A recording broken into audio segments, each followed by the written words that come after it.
Gordon Weiss, how did such a vast massacre and so much abuse on both sides occur whilst the UN was actually on the ground in Sri Lanka?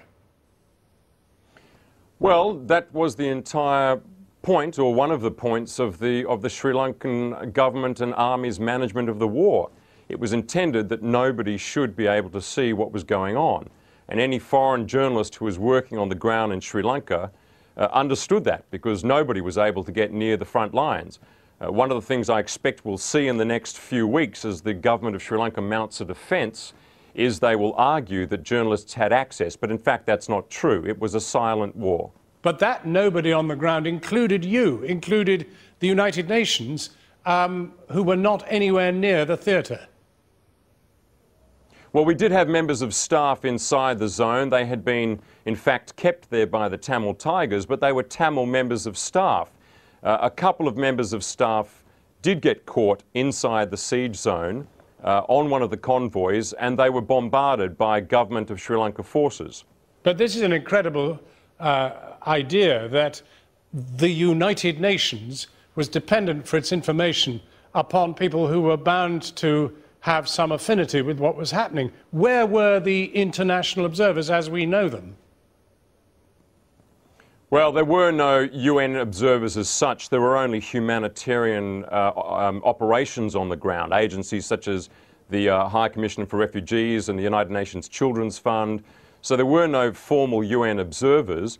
And when the government insisted in 2008 that the UN agencies should pull out of the area in which the Tamil Tigers were operating, the UN was compelled to pull out, and they did, and it effectively left no foreign observers there to observe what was happening. Could the UN have done more? I think that's clear from this UN panel report. They say that very specifically, that there were actions that might have led to less civilian deaths. The UN panel report is quite clear about that. Look, it was a very difficult environment, and certainly all the UN people that I observed, or the vast majority, did their very best. But this is cutting-edge stuff. This is the hard edge of humanitarian work, and this is Sri Lanka's Srebrenica moment. In fact, it's a Srebrenica moment for the rest of the world. But you were the UN spokesman. You were the conduit through whom a great deal of information could have reached the outside world that didn't. Why didn't the UN publish its figures noisily, repeatedly? Well, it's another one of the points that is made in the UN panel report. It says that the UN should have taken whatever casualty figures it had and made use of those as leverage to stop what the government of Sri Lanka was doing. And that was a full frontal assault, taking very little notice of the civilians inside the zone. I was certainly part of that UN structure. I bear my portion of the responsibility and blame for that. You call this a Srebrenica moment. What should happen now? Again, the UN panel is very clear about this. It says that any likelihood of a meaningful judicial inquiry coming from inside Sri Lanka is extremely unlikely, and it says that there ought to be an international inquiry into serious allegations, serious and credible allegations of mass war crimes in Sri Lanka. This is not an oil-producing country. Sri Lanka is, you know, another country. How is it that more pressure hasn't been put on Sri Lanka by the international community? Well, it's one of the things I discuss, in fact, in my book, is that Sri Lanka slipped through the cracks in a particular geopolitical moment, and that is when the Obama administration had just come to office in Sri Lanka, in the United States, I'm sorry, and China was on the ascendancy.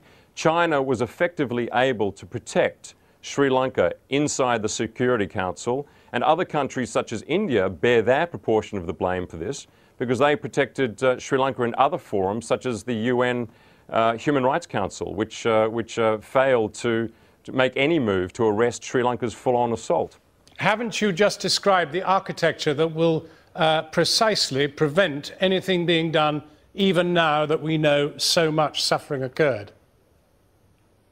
I think that the sheer strength of this report is designed so that that should not happen. I think it will be very difficult for any of the great powers to ignore now what went on in Sri Lanka.